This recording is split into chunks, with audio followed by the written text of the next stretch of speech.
Hello and welcome to the IPA, the spiritual home of advertising. And welcome home to Rory, and what would be a more fitting setting than the very place where Rory led his behavioural economics presidential agenda than right here at the IPA. But tonight we have an even more prestigious guest. For that, we'd really like to thank Alexis and Penguin Publishing for making this wondrous occasion become a reality. We are extremely honoured to have with us tonight Professor Daniel Kahneman, a man that has inspired a generation of economists and psychologists, and he is without doubt the world's leading behavioural economist. The winner of the 2002 Nobel Prize for Economics and the author of the current New York Times bestseller, Thinking Fast and Slow. So, we think it's relevant because in today's harsh economic times, especially in the UK, we believe that thinking fast and slow has never been more relevant. There's never been a greater need to deepen our human understanding and never been a greater need to create new models in this era of austerity. And there's never been a greater need to change behaviour for the better. Over change, we fundamentally believe that now is the time to take these years of learning from Professor Kahneman and apply them in today's world. We need to embrace this new thinking and ensure it's implicit in everything that we do, across advertising, marketing, and all forms of creativity. By having a better understanding of people, we can create products and services that people want and find easy to use, but more than that, help people act in their own interests, others' interests, and society's interests. We may be optimistic and idealistic, but we hope we can make the world a better place.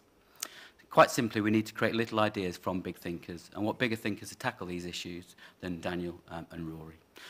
And to pose the questions that we all want to ask, we're also honoured to have our host, Dr. Nick Southgate. Nick is the IPA's very own behavioural consultant. He is on our Big Thinking panel, and he also currently teaches at the School of Life. So on to the format of the evening. For the first hour, Nick will facilitate a conversation with Professor Kahneman and Rory, followed by prepared questions from the floor, after which we'll retire for drinks for those people that like to catch up with some old friends. And just to restate, we are webcasting for the first 60 minutes with approval from Rory and Nick and Professor Kahneman, at which point we'll stop at the 60 minutes because we don't have all of your guys' approval, and then we'll open the floor up for questions. So finally, feel free to tweet if there's anybody who'd like to tweet, and please feel free to tag with hashtag #OVChange. And as I say that, without further ado, I'd just like to open the proceedings, and it's over to Dr. Nick Southgate.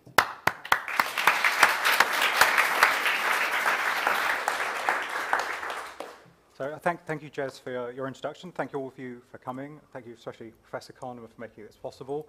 I knew that once you were coming, Rory would come. It would have been hard to keep him away. It's, obviously, tonight, we have 1,000 questions you might want to ask, so I have to start somewhere. But I think the first thing I think would be useful to talk about is the two heroes of your book. So they are System 1, thinking the fast thinking of the title, System 2, thinking the slow thinking of the title. And I thought it would be useful if you could just, as those I suppose are the abiding sort of metaphor, or the metaphors you use to your career, to gloss those. But also I think it's interesting, you're very clear in the introduction, that although they are the heroes in your book, they are fictitious heroes. And I thought it would be useful if you could explain a little bit about that as well. So start there. Well, there are really two kinds of thinking. That's immediately obvious. So if I say 2 + 2, a number comes to your mind, and you didn't ask for it. You know, it just came. Capital of France, a word comes to your mind. If I say, you know, a nasty word like crime or vomit, you have an emotion. You didn't ask for it, nothing deliberate, it just happens. Then there is, and that's fast thinking. That's what I call fast thinking. And its hallmark is that it's automatic. I mean, it isn't experienced as voluntary. It's experienced as something that happens to you. Then there is slow thinking. And slow thinking is really, there's more variety in what slow thinking is. But certainly when you try to reason through a problem or a multiplication problem, in the example, I always use the same two numbers, 17 times 24. And, you know, when nothing comes to mind, that's not true, but what comes to mind is that you know it's a multiplication problem. You might know whether or not you can do it in your head. That could come very quickly, but you know, unless you've really misspent your youth, no number comes to your mind. So that's one kind of slow thinking. And the hallmark of that kind of thinking is that it's effortful. And it's effortful in multiple senses. There is actual mental work, and we feel that. There's physical work, because your body is involved in it. And there are signs of arousal, and the pupil dilates, and all sorts of changes of that nature. It's also effortful, and that's important, in that there is what psychologists call limited capacity for effort. The amount of effort that you can exert at any one time is limited. So you cannot compute 17 times 24, even if you can do it in your head. You can't do it, while making, in the UK, it would be a right turn into traffic. In the US, a dangerous one is a left turn into traffic.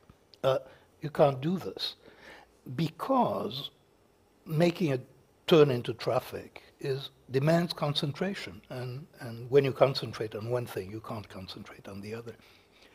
Now, there is a completely different family of mental operations, if you will, that also demand effort. And they are controlling yourself. It's, in the jargon of psychologists, it's executive control. And it's everything that has to do with not saying what comes to your mind immediately, in checking yourself, in not doing what comes to your, what you feel like, not always doing what you feel like doing. And we know that that is effortful because you can interfere with it. So if, it's not a very large result, but it's a good illustration. When you tell people to keep 7 digits in their mind, and then you give them a choice of desserts, and one dessert is a luscious chocolate cake, and the other is a more virtuous fruit salad, they're more likely to pick the chocolate cake when their mind is full of numbers than in their normal state. And it's because self-control demands some of that mental energy or mental effort, which is in limited capacity. So that's what I call that system 2. And I really like to call them system 1 and system 2 because I think actually when you read the book, you'll have to tell me, but I know what I was trying to do. You're meant to develop a view of these 2 characters as if they were characters. They have personality. They do things. System 1 does these things. System 2 does these things. I call system 2 lazy because, we don't like exerting effort, or anyway, we don't exert much effort. Those are metaphors, and that's what you were saying. I'm not really making a claim that there are systems in the brain. They're not even systems. I mean, the word is wrong because systems are made up of interacting parts, and I'm not claiming that. Well, I didn't invent the words. I took them from somebody else, who, by the way, has repudiated the terminology in the meantime. But he quite correctly called them type 1 and type 2 processes.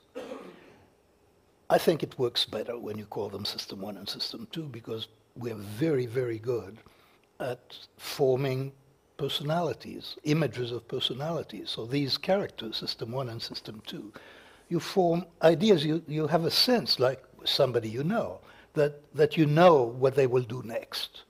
That's because they have those personalities.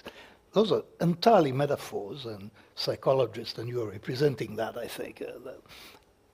You're not supposed to do it. There is a rule in psychology against explaining behavior by invoking little people in your head. They're called homunculi, and it's really a sin. And it's only because I'm very, very old that I can really afford to commit that sin. But some people still really disapprove of that language. Because I think that's one of the things that makes it actually useful to people in marketing, though, and people in this community, is that we don't need a perfect understanding of psychology. We need a way of thinking about the way people think, and it gives us a very intelligent way to do that, a very perceptive way to do it. And I think we start to perceive them as personalities, and we can work with them. I suppose the next thing I want to just pick up on, and I'll start to draw Rory into this, is that you talk in the book with, shall I say, mixed optimism about our ability to train system 1 thinking, or to learn over time to make better decisions. So I suppose the question is, can we learn to make better decisions? Well, I'm surprised by the label mixed optimism. I didn't think there was any optimism. It's not. No, I'm really not. This is definitely not a self-help book. I really had two ideas about possible usefulness. One, which is really a grand hope, is to educate gossip, because I think people are fairly good at seeing the mistakes that other people make, much, much better than at seeing the mistakes while they're making them. So I think it is not self-help, it is really educating gossip. Now, educating gossip, I think, is a very good thing, because one thing that people do when they make decisions is they anticipate gossip. And I think that if people anticipated intelligent gossip, they would make better decisions than if they anticipate unintelligent gossip. So that's one hope. And the other one is that organizations, I think, can do better than individuals. Organizations think slowly, and they can arrange procedures to think better, much more than individuals can. So I can say that. So one of the things, obviously, we're key. Our hope, our belief is that businesses and brand owners might be better at creating those kind of frameworks where people can make better decisions, make those right kind of decisions. So I suppose to bring Rory in on this. So so your favourite examples of where people have designed a better decision? It'd be interesting to get some discussion between the two of you about your optimism and against the professor's self-confessed, less mixed optimism, I now realise. Yeah. I suppose one interesting facet of calling them System 1 and System 2 is that obviously multiple models of the brain aren't new. They go back to Plato and before.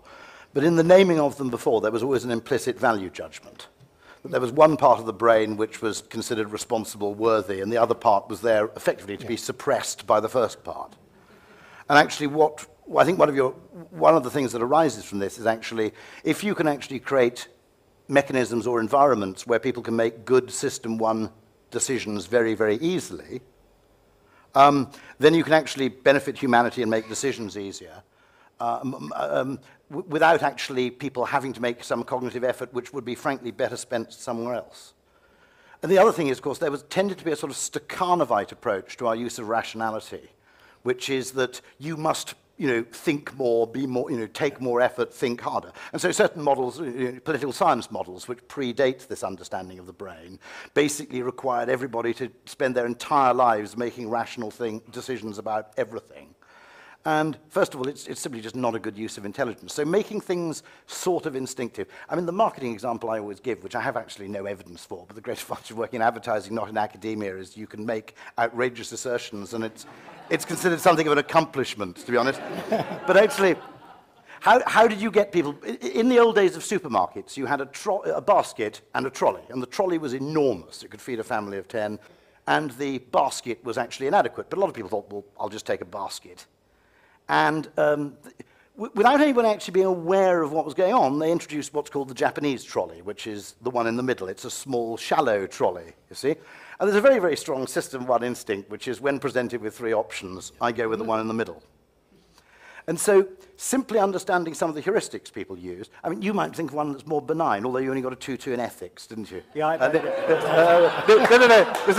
There's a very funny story, which is that, without really, Nick got a first in all his philosophy papers except ethics, in which he got a 2-2. At which point the careers advisors obviously recommended the advertising industry as the little example, I'll give you a little example of my own invention, which has not yet been instigated. If you want people to finish their antibiotics right through to the end, okay, we have an example which is the software loading bar, which is if there's some mark of progress, we'll persevere a lot longer. If you click on a link and nothing happens, you give up. If there is some little sign that something's downloading, you'll persevere. Now, if you, instead of giving people 24 white antibiotic pills, you gave them 18 white ones and 6 blue ones and said, when you've taken the white ones, then take the blue ones, the likelihood that they'll take all 26 rather than giving up early strikes me, because of this little milestone, as being increased, without actually them having to be cognitively aware of the reasons for their new behavior. Yeah. I mean, we will get into ethical debate here, because, of course, it happens, System 1 often operates without us being consciously aware of... Usually, yeah. In fact. But I mean, my view is I'm a libertarian, but I don't get really, really angry when people paint white lines in the middle of the road. You know, I'm temperamentally a bit libertarian, but I don't go, you know, this is the government interfering with my right to swerve all over the place, if you see what I mean. And actually, very, very simple unconscious guidance strikes me as, you know, useful. I mean, this is Buckminster Fuller's point. Don't stop trying to bully people around using rational arguments, and instead design a better environment, in which case they can actually just do it automatically. Yeah, I think it's better put than I could do it. Certainly, there's nothing that denigrates System 1 in the book. No. That was not my intention. I mean, the most highly skilled mental activities are System 1. I mean, when we become skilled at something, we do it automatically. So that's, this already, you know, places the two systems in a... And System 1 is in most ways better at what it does than System 2 is at what it does, because System 2 is limited in terms of short-term memory and ability to do things, and it's slow, and it's effortful, and it's costly, and it's lazy. And System 1 is truly wonderful in terms of the amount of information that it can bring to bear.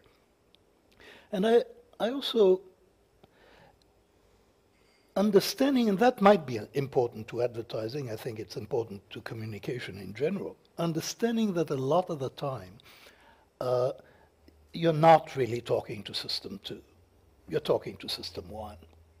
And it is a rule, really, of thinking that I think, you know, many people have confirmed, that if you sometimes believe conclusions, and if you believe in the conclusions, then you find the arguments convincing, and you believe that the conclusions follow from the arguments. But actually, it's the conclusion that you believe, and you don't believe them because of the arguments. It's, I think, the rare case where people believe in something because they believe in the arguments for it. Yes. And recognizing this, and that this is a fact of human nature, and that whether, you know, it's the Royal Society or the National Academy communicating science to the public, they have to know this, that they are talking to System 1 if they want to be heard, because that's the way people are. The euro was the perfect slow motion example of that, wasn't it? Sorry, I've probably... But actually people wanted a unified currency and then effectively constructed arguments that... I mean, the interesting, I think it's your brilliant point that the System 2 brain thinks it's the Oval Office, whereas in reality it's the press office. Yes, I mean, yeah. Which I think is the most perfect... I speak of System 2 as, on many occasions, the spokesperson for System 1. So your beliefs come from something else. I mean, you know, if you ask yourself about the main beliefs you have, and where do they come from? Well, many of them come from your childhood. You know, basically you believe in what people you like and respect believe, and why you like and respect them is not an argument, it's something else. But for most of us, most beliefs come from there. And the arguments are something else. But we build arguments, we pretend that we got to our conclusions from arguments, when in many cases it isn't true. So recognizing that it isn't true, and that in fact System 1 runs the show to a very large extent, and that's the one that you want to convince, that's the one that you want to move. And that creates ethical problems, and it creates responsibility and so on, but you know, if human nature is like that, we'd better know it. Yeah, and I think in the conclusions, you say very clearly, you say, I often cringe when the work I do with Amos is used to just say that human beings are irrational. I just say that we don't match up to this rational model. And I thought that definitely puts you at odds with some of the, at least popularizing accounts of this work, I think. Well, I mean, and correctly at odds, I would say. I think the people who try to paint us as irrational are unkind and unhelpful. You know, I mean, obviously, Dan Ariely has written, you know, he writes book with the irrationality in the title. Now, he's an excellent psychologist and he knows his stuff and so on. And substantively, there is very little disagreement between us. But he likes the word irrational, and I really don't. I don't think that this characterizes people appropriately. I think that because the association to irrational is something that is, you know, impulsive, emotional, crazy, yes, unresponsive to reason. No. And that's not what people are. I mean, basically, most of what people do is just fine. And describing them as irrational, I think, just doesn't do them justice. Now, they're not rational by the economist definition of what rationality is. But that definition is so extreme that it's a very minor indictment that people are not rational. Well, because obviously that's a problem for us as advertising people, because we don't want the headline that says advertising people understand your irrationality. It's already bad enough. We didn't need that on top of this suspicion we had it. But what word should we or description prefer instead? You speak to system one, which is, some people would say is not better, because you speak, if you accept that people have very little control over the system one, then you are accessing and moving things in people that they cannot resist because they don't know it's happening. So, the ethical problems are really quite serious. It's not that they're made easier by eliminating the word irrationality. If you're speaking to system one, there is a problem, because this is not the way that people like to think of themselves. They like to think of themselves as reasoning agents. And even if it is the false image that they have of themselves, they really insist on that being the case. So there is a strong reaction to people who openly will declare, we are talking to parts of you that you're not aware exist. I think there's an interesting question, because many people in their working life, and obviously it's extreme if you're an accountant or something, your status is derived from displaying your system 2 abilities. And no one ever gets fired, to use that old IBM slogan, for being too rational. But there are cases, if you're designing, for example, a bonus scheme, or you're designing something which actually involves either individual human behavior or even more complex mass human behavior, where actually the best solution is an irrational one. Now, both Nick and I, Nick for longer, and probably more successfully, have been on this diet where you don't eat any carbohydrates, okay? Now, it's the Nassim Taleb, your friend. I got it from him, although he doesn't seem to practice. No, he practices no, but other things.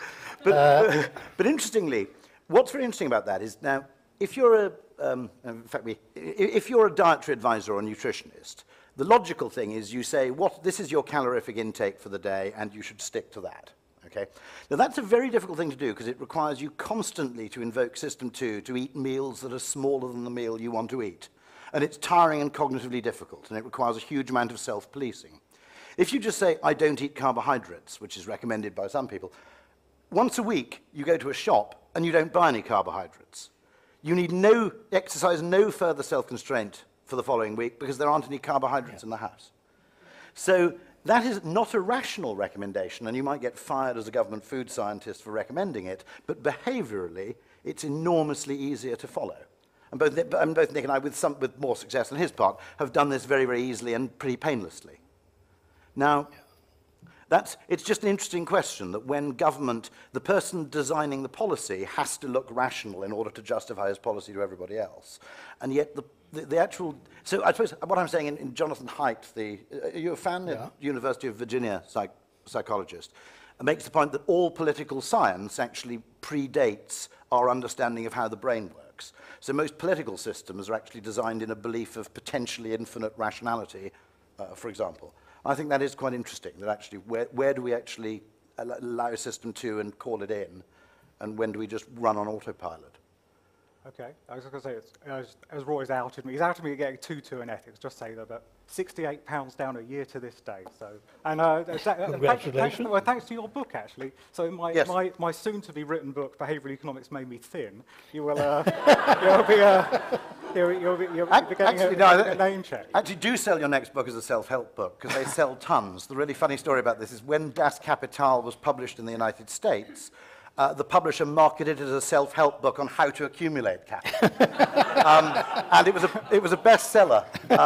Obviously, nobody read it, but then nobody reads self-help books anyway. They just buy them. So very clever.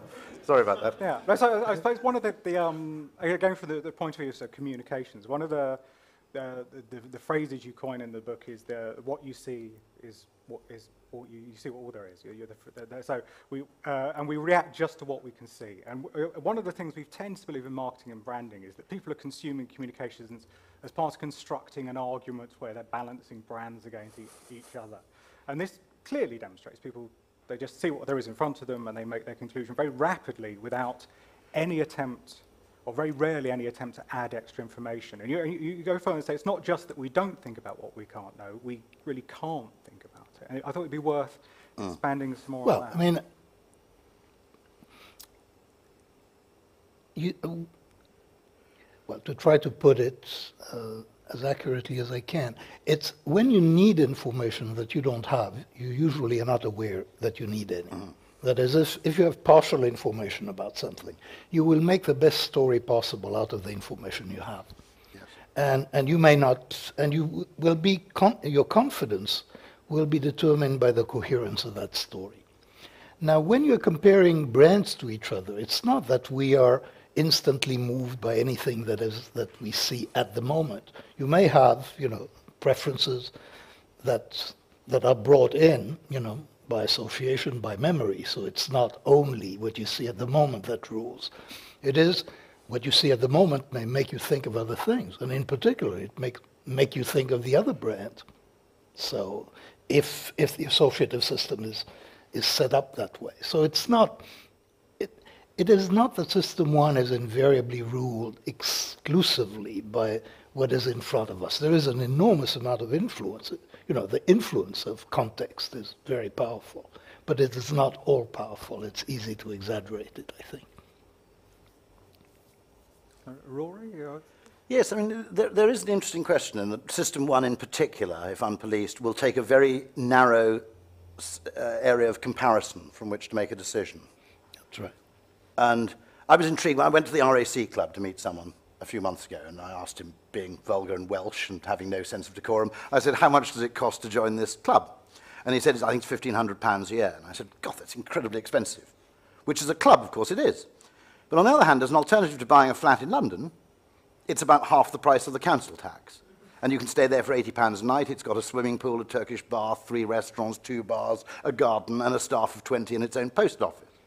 Oh, this is the club, not your flat. This is it. Sorry, my flat. Just to make it clear, my flat doesn't have the post office. Yeah. But it suddenly occurred to me that actually, if you were to, nobody ever looks at do I buy a flat or do I join a club, because that's just a little too wide to actually set the comparative net. That's very good. And actually, one useful sort of heuristic to train yourself in is when I've got to go and buy something, should I try and find something from a completely different category that solves the same problem? My wife doesn't like this because she sent me out actually to buy one of those fat toasters, and I came back with a bread slicing machine instead on the argument that actually we didn't need a fatter toaster, we needed thinner bread. But actually, as an interesting exercise, it's amazing how bad we are at this. I mean, I think it's very interesting. We've got Giles Andrews from Zopa in the audience, which is a peer-to-peer lending website in the UK. We've worked a bit with Streetcar, which is the business where you rent cars by the hour. And it's very, very difficult to get people to move outside, I'm buying a car, what car should I buy, to a slightly lateral solution to the same problem. And presumably we have a comfortable number of things which we're happy comparing, and then once we've assembled that comparison set, we stop. I mean, that is fascinating. It's true. It's that how the decision set is constructed, what are the options that we're going to consider. This is really taken for granted in most cases. And what you're pointing out is that is where big changes could be made quite often. That is moving back and reformulating the problem rather than trying to make the best decision among existing alternatives. So that here, even system 2 is doing it wrong. Yes. I mean, what you're pointing out is that analyzing the options that come to mind is maybe the wrong thing. It's analyzing the problem. It's going deeper rather than looking at the options you're already considering. And you're a big George Polyer fan, aren't you, of How to Solve It, the book by... of course. Which is again. Good book recommendation. Written in what, 1950 or something? But mathematician. The inventor's dilemma and actually solve a bigger problem of which your problem is part. All those sort of techniques are interesting. Yeah. Because that's, we talked about, I don't suppose if people here looked like they might be old enough. In the 70s, when I was growing up, a policeman came round to our school and showed us a film which warned us not to climb inside abandoned fridges.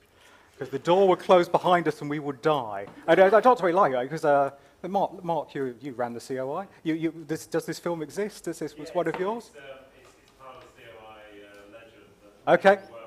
Fantastic. It's not part of some of my youthful psychodrama. So this thing exists. Now, so you've had to invent this film to warn children not to, and I shouldn't make light of it because a number of children did die very horribly in this way. But at the same time, you did carry, got scrapyard dealers to take the doors off old fridges. And there were increasingly small number of 1950s-style fridges actually locked as of magnetic seals.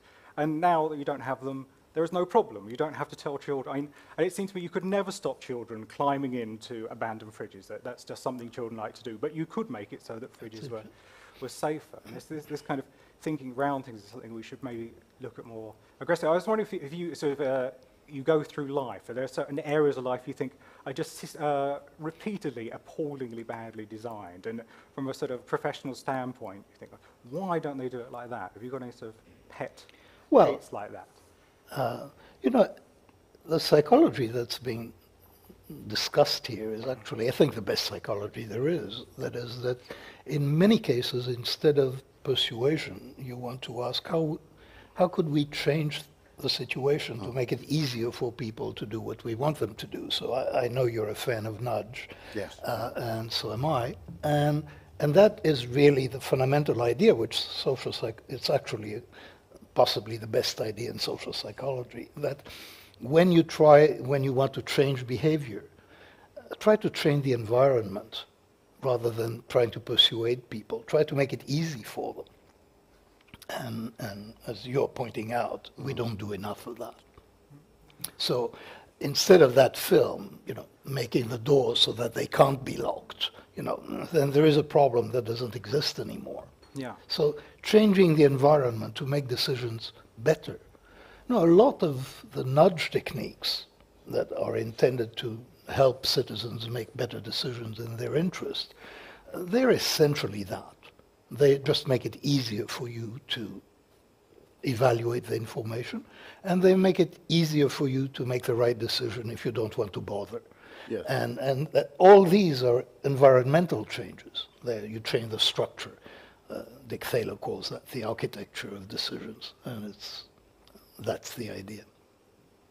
I think I'm interested because I know you're involved in a thing that the greater good as a consultancy there. Yeah. So I wonder how that you want to talk maybe a little about your work with them, or.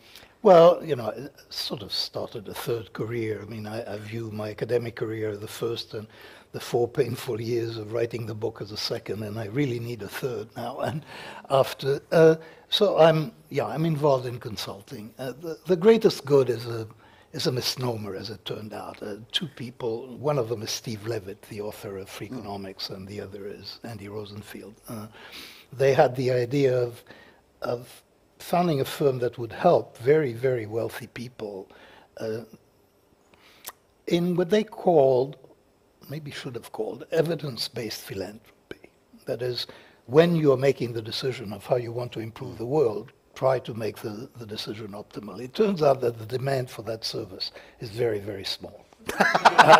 So, as a business model, it isn't working. But so we actually deal with large firms and try to help them solve problems. Because I suppose one thing I was interested to ask about that is that it's, in my experience of working with this, and maybe with Rory as well, it's quite it's hard, as you say, it's quite hard to reform our own thinking, and it's quite hard in organisations, I find, even to reform thinking as well. And there's a lovely example in the book you give of which you might want to talk, the story of planning a book at a university, a classic example of planning bias. Or you should tell the story. It's your story, sir. Well, okay. I mean, it's a true story. And it's an embarrassing story at multiple levels. But a long time ago, when I was living in Israel, we had the idea of teaching rational judgment and decision-making to kids in high schools without mathematics. That was the ambition. And so I put together a team, and we were going to do this and improve the world. And that team included quite a number of very good people, some experienced teachers, and the dean of the School of Education, who is the hero of this particular story. And we worked for a year, and we're really doing very well. And at the end of the year, and I really can't reconstruct why I did that, but we would meet every Friday, and I had the thought of doing a forecasting exercise with the group, and the exercise was, can we estimate how long it will take us to complete the book and to hand a draft to the Ministry of Education, which had commissioned the effort. And I did it right, which everybody filled a slip of paper. That's the way to do it, by the way. You don't want to discuss the number first. You want to have everybody think about the problem, write down their numbers, and then you can have a discussion. So that part I did right. And everybody filled their estimates, including me and Seymour, who was the Dean of the School of Education. And all our estimates were between 1.5 years and 2.5 years. We were really convinced that this was going to be it. And then it occurred to me that Seymour was an expert on curriculum development, and he knew really all about this. And I asked whether he knew of teams that had tried to do essentially what we were trying to do, that is develop a curriculum where none existed before. And he said he did. I'm still surprised, but he said he could think of quite a few. And then I asked him, well, could you, if you know so much about them, can you visualize them at roughly the stage of progress that we're at? And he said, yeah, he thought he could. And then, I asked the obvious question, well, how long did it take them to complete the book? And he thought for a long time. I've told that story many times, so in my story he blushed, but I'm not sure at all that he blushed, but he was clearly embarrassed because he said, it occurs to me for the first time that not all of the teams I'm thinking of actually completed the book. And, that thought hadn't occurred to us, and I asked him, what percentage would you say? And he said, roughly 40%.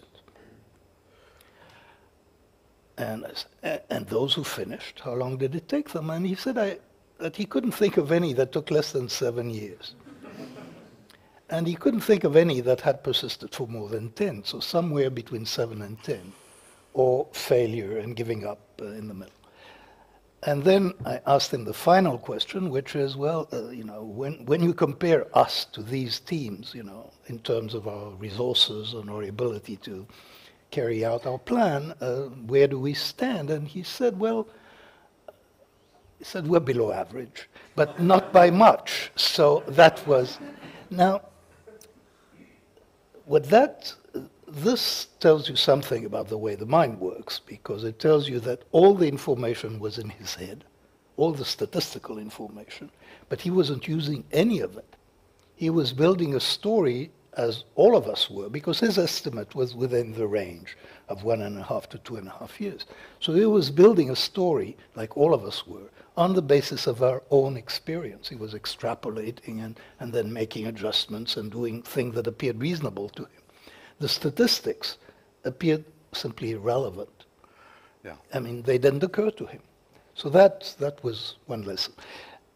Many years later, I discovered that actually the real idiot in that story was myself, because what we should have done, and I wonder how many of you have already thought of what we should have done.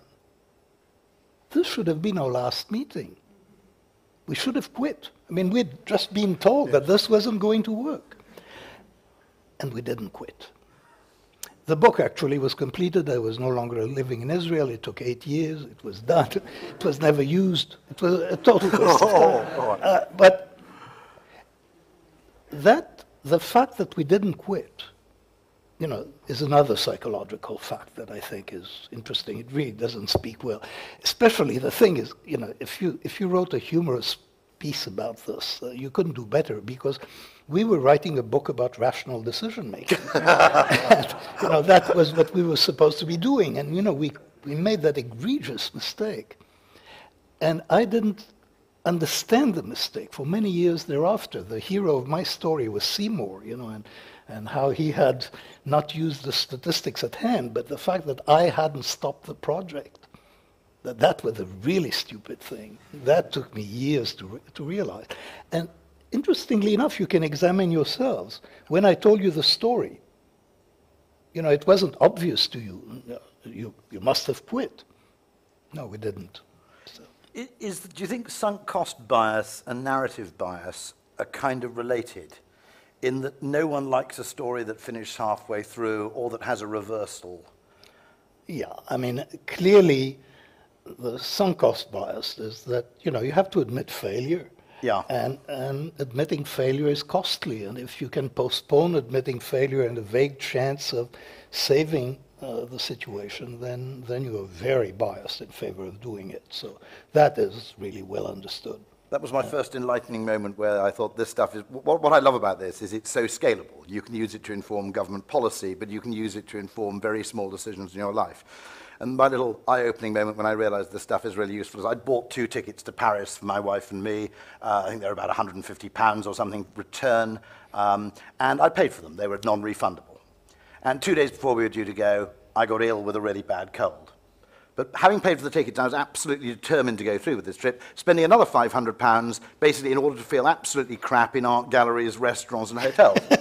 And I happened the night before to read one of these articles about sunk cost bias, and actually the question is, the fact that you've already paid for the tickets is irrelevant. That's actually impossible to recapture. The question is, do you want to go to Paris tomorrow? And I threw the tickets in the bin and had a great weekend drinking Lemsip and watching television. And that was actually, that was the first absolutely useful, because before reading that book, it would have been inconceivable to me not to soldier on and go through with that weekend, having bought the tickets.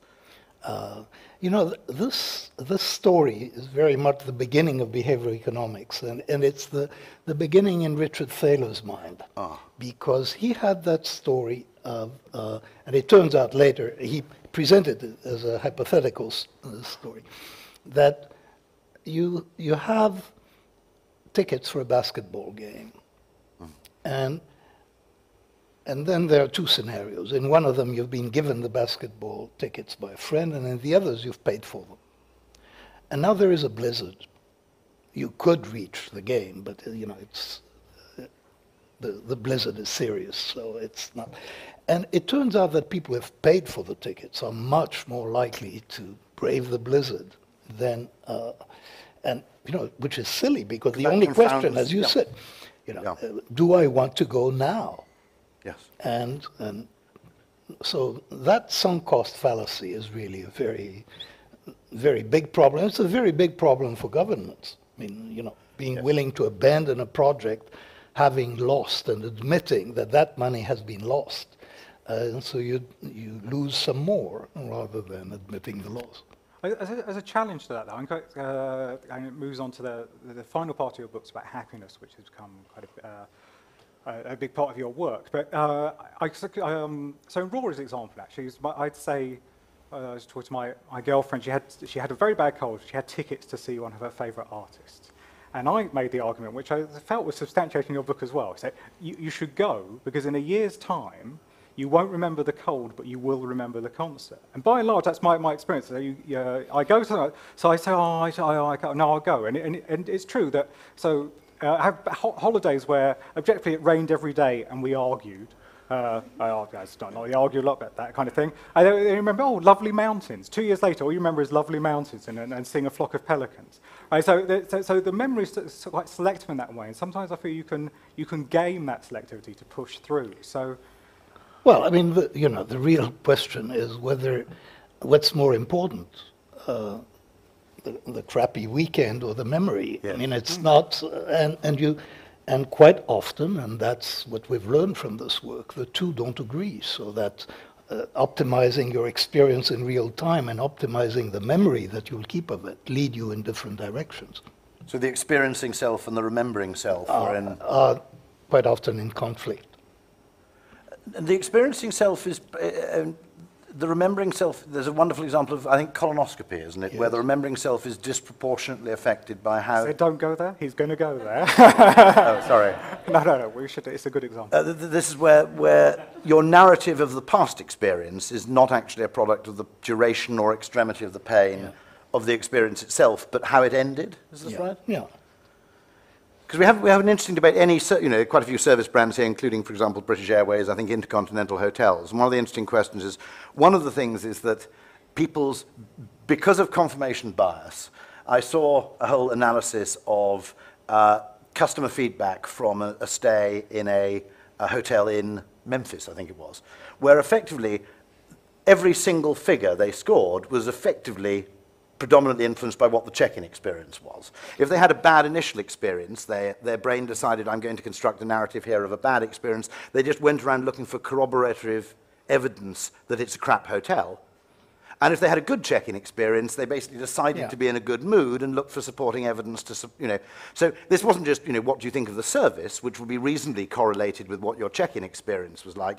They thought the ice sculpture in the garden was crap if they'd had to wait 20 minutes at check-in.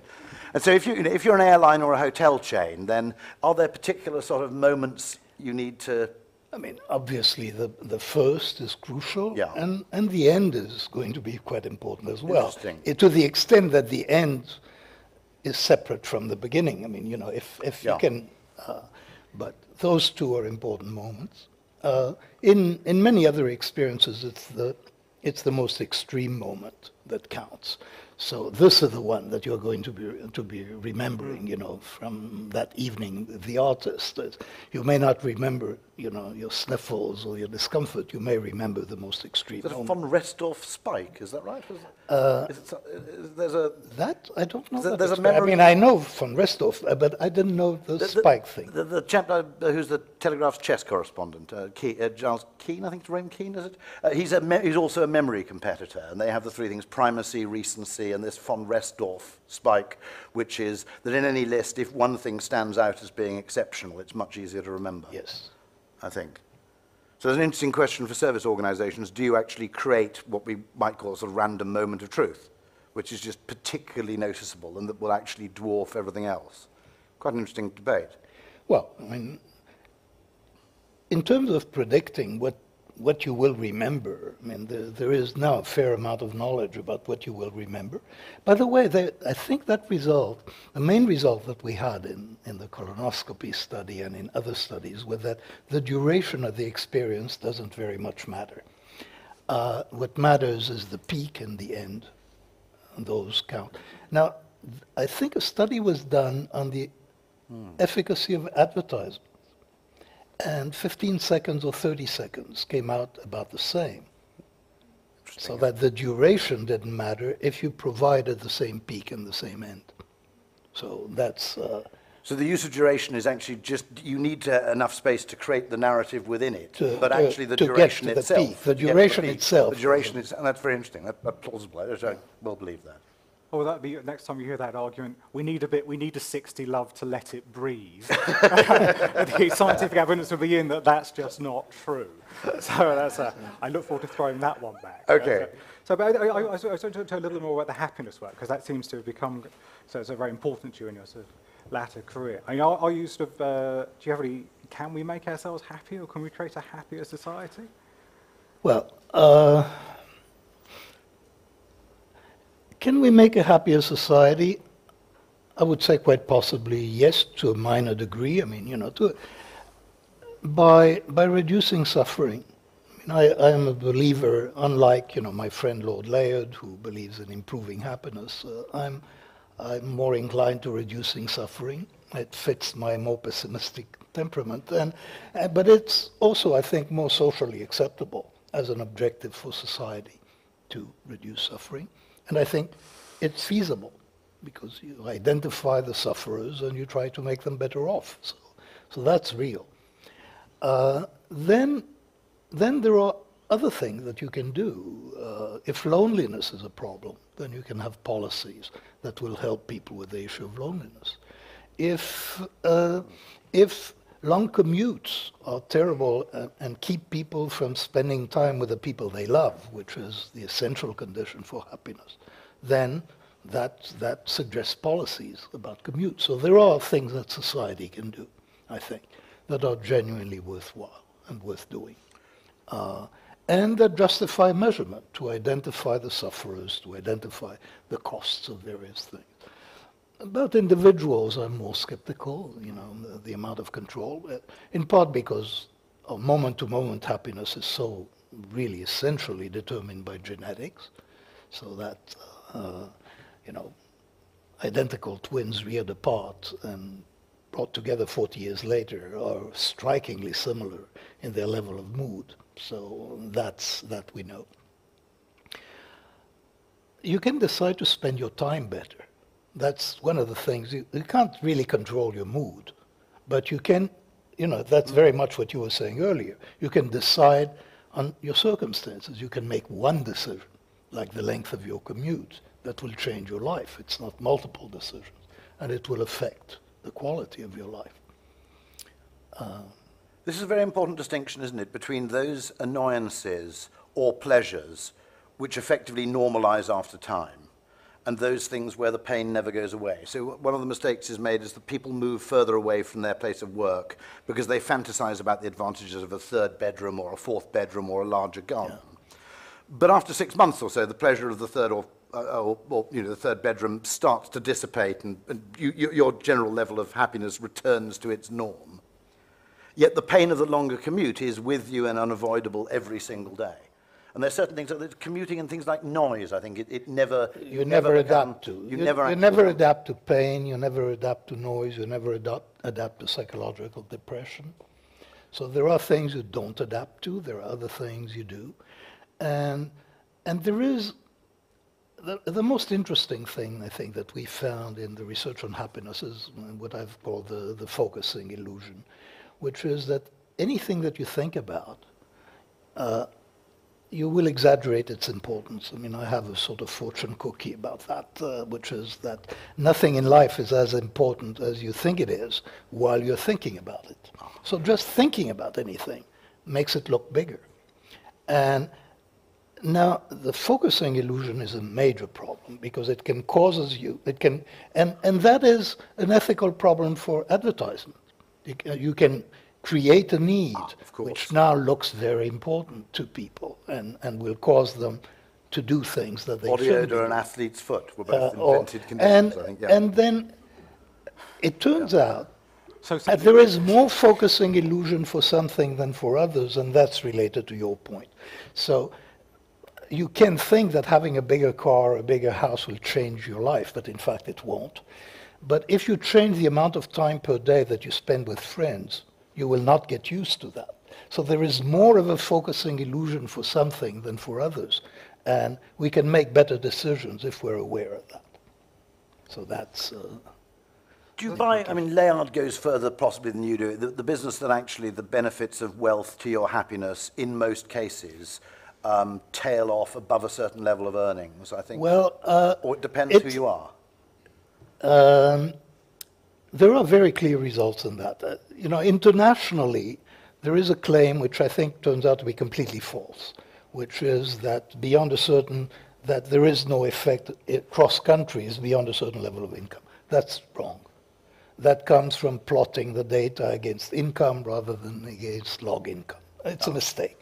But on individuals, there is a very clean story and actually very straightforward. And it's different. The impact of household income is different depending on what you measure. So if you measure mood, you get one set of results, and if you measure life satisfaction, what people think about their life, you get another. So for mood, it's absolutely clear in the United States. And that's the experiencing self mood. That's the experiencing self. Yeah. Being poor is very, very bad. And everything is worse when you're poor. Divorce is worse, illness is worse. Every misfortune in life is to some extent mitigated by money. But beyond a certain income, which in the US, even in expensive places, is about $70,000 per household, which isn't a lot of money. Beyond a certain income, absolutely nothing happens. It is flat for mood. Mood no longer improves. Life satisfaction goes on improving. So people are more pleased with their life, the more money they have. But in terms of emotional well-being, it's very bad to be low, but it really doesn't help beyond a certain point. And I I'm quite sure of this result because I did it in collaboration with my colleague Angus Deaton, who is a famous economist, and Scotsman. I'm not sure he would want to be described as an Englishman, a Scotsman, and there is nothing that happens beyond $75,000. So that's very crisp result at the individual level. At the level of countries, by and large, the correlation is, very strong, and contrary to what some people have claimed, improving standard of living does tend to raise the life satisfaction in countries. So I just wanted to, there's something you said just in that way, though. One of the things advertising can do is focus on a need that you don't necessarily have, and that you're using up, as it were, some of your mental bandwidth. And I think there is this idea, and regulators in this country are coming around to it, that if your ability to make decisions is finite and hard to grow, maybe impossible to grow, and people use it up casually, badly. So, for example, the energy market in this country, by having incredibly complex tariffs and far too many of them, no one can work out what the best deal is. Those sort of companies, they not only market a product badly, but they commit a sort of a sin against the citizen by squandering their mental resources. I just wonder if you wanted that sort of hypothesis that we should take that responsibility to look after people's... Well, in the United States, major effort in regulation in the Obama administration is trying to protect the consumer from being faced with deliberately complicated decisions, because this is really done not for people's benefit. But in general, attempting to facilitate decisions, to present decisions in the easiest way possible. I happen to be looking in my consulting world at how choices between telephone programs are offered in the UK, and it looks very bad. It's just needlessly complicated. If you look at the way that Apple company designs its choice system, then it's four dichotomies. There are four things that you have to decide on, and you decide on them in sequence, and it's easy and transparent, and you're done. And if you presented all the options, it would be much more complicated. And so, there are good ways and bad ways of presenting people with choices, and it ought to be the responsibility of organizations to try to facilitate that. And there is a contribution, isn't there? That your feeling that you have made the right choice. That's right. Will be affected by the nature of the choice you made, and therefore your general well-being and satisfaction with a product may be hugely affected. Yeah, it's not just enough to make the right choice. You want to make a choice you can believe in is an important part of experiencing a reasonably sort of happy or sort of contented life. That seems an important thing. So currently heading towards the point where we take some questions. I just want to have one last question for you as we round that out, which is we're interested in, obviously we're a creative industry, and we're interested in how you have ideas. But throughout the book, you actually talk quite a lot about how you've done your work. And I just wanted to give you a chance to ask you to talk a little bit about that, because one, to talk about the man you dedicate the book to, Amos Tversky, who you seem to have a very good working relationship with. But maybe also a man you have a more combative relationship with, just as productive, Gary Klein, and you talk about that in the book. But I thought it might be interesting for people to hear about those kind of working relationships. You're not going, not all academics are alike, so my story is really social. That is, for me, work was a social experience, and I always had collaborators, and I very rarely did anything by myself. And when I did, I didn't enjoy it. With Amos Tversky, this was quite special. I mean, we were an unusually good pair, and in that we really enjoyed each other's company enormously. And so there was no boundary between work and play. So we would talk about anything, and think in the meantime, and everything was funny, including work. And an interesting effect of that is that you tend to do very good work when you work that way, because it gives you infinite patience. You're never bored. So you can go on and on and on and argue about words, a single word, for many hours, because it's pleasant. So that was one experience, and it It was an unusual one. And both of us, I think, recognized that we jointly were better than each of us alone. And we also knew, I'm revealing something here, that we couldn't work with a third person, because as soon as we were with a third person, a competitive element would creep in that was never there when just the two of us were in the room. With Gary Klein, it was a different story. I mean, this is something that I've been interested in recent years. I hate anger, I really dislike controversy, and so I've looked at something that I call adversarial collaborations, that when people disagree, they try to work together, not necessarily to reach agreement, but to clarify the differences. So I am a skeptic about intuition. I find flaws, and Gary Klein is well known as the guru of people who has written a beautiful book, The Sources of Power, on professional and expert intuition.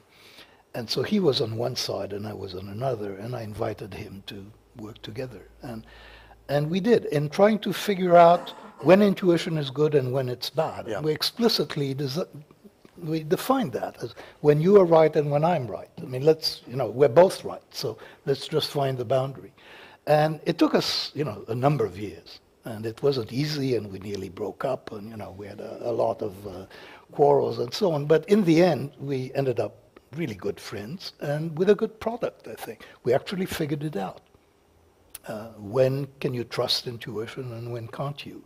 And so that was a very different kind of experience, but also a good one. That was when you particularly when you have a large amount of feedback, you've been doing something a lot, and you need to make a decision quickly. I mean, I guess tennis players play through. It's when you need a lot of repetition, so everybody has heard about the 10,000 hours, but, whatever, you need a lot of repetition. But mainly, you need for the world to be regular.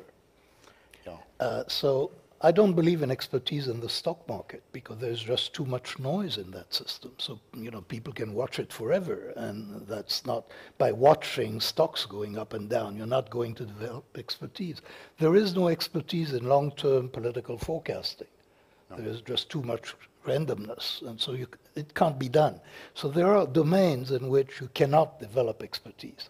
But when you get immediate feedback, and a lot of it, and for a long time, and the feedback is precise, then expertise will develop, and then ideas will come to your mind, and they'll be the right ones. And the prime example is chess.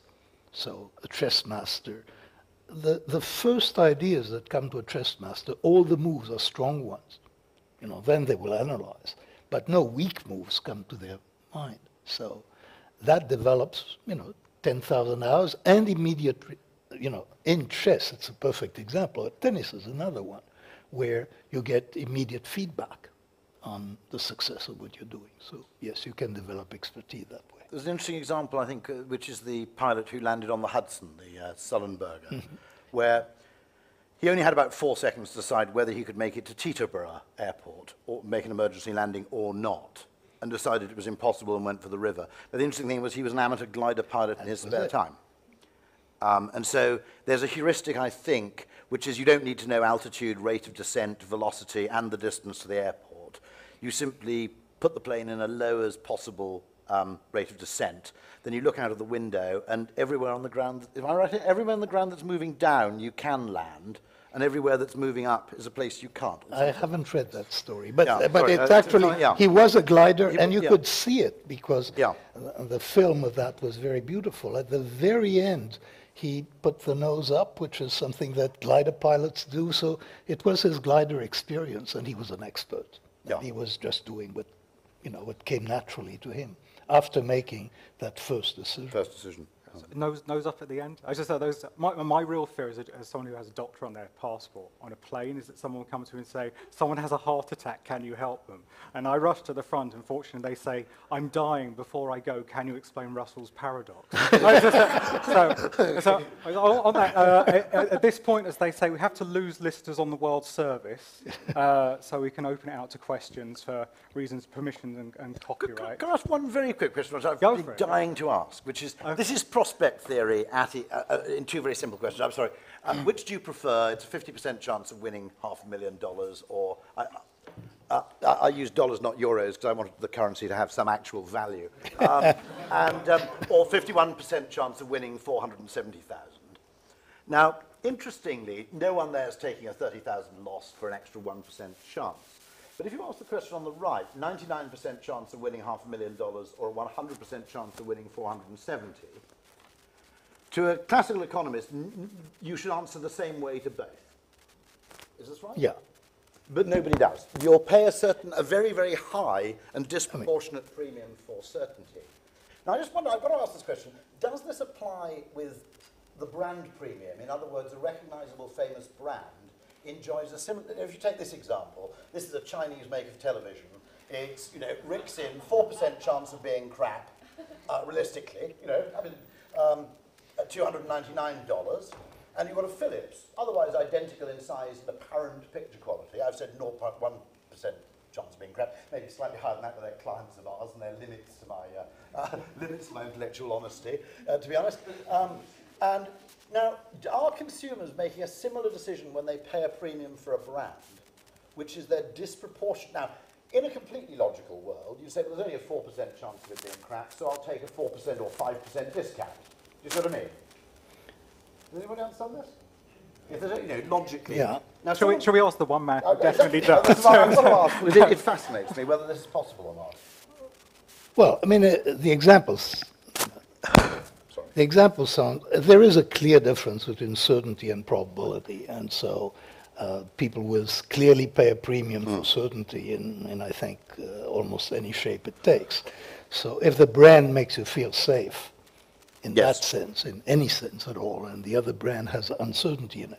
Now, people don't like uncertainty, and they dislike it even more if they don't know how uncertain they should be. I mean, so so yes, there is the equivalent. You would expect the equivalent of a premium. To the extent there is in addition, of course, there is a big advantage to familiarity. Yes. That is, anything that you've seen a lot and or heard of, is going to feel safer, because this is evolution. If you've seen something a lot and it hasn't eaten you yet, then probably it's okay. And so this is a very general trait, that anything that you see a lot of, you tend to like better up to a point. Ray Kroc, the extremely unpleasant but interesting founder of McDonald's, or co-founder of McDonald's, had a phrase which is, people don't want the best burger in the world, they want a burger that tastes just like the one they had last time. Which is the kind of evolutionary instinct that if I've eaten it before and I'm still alive, then it's okay to eat. Probably okay, Yeah.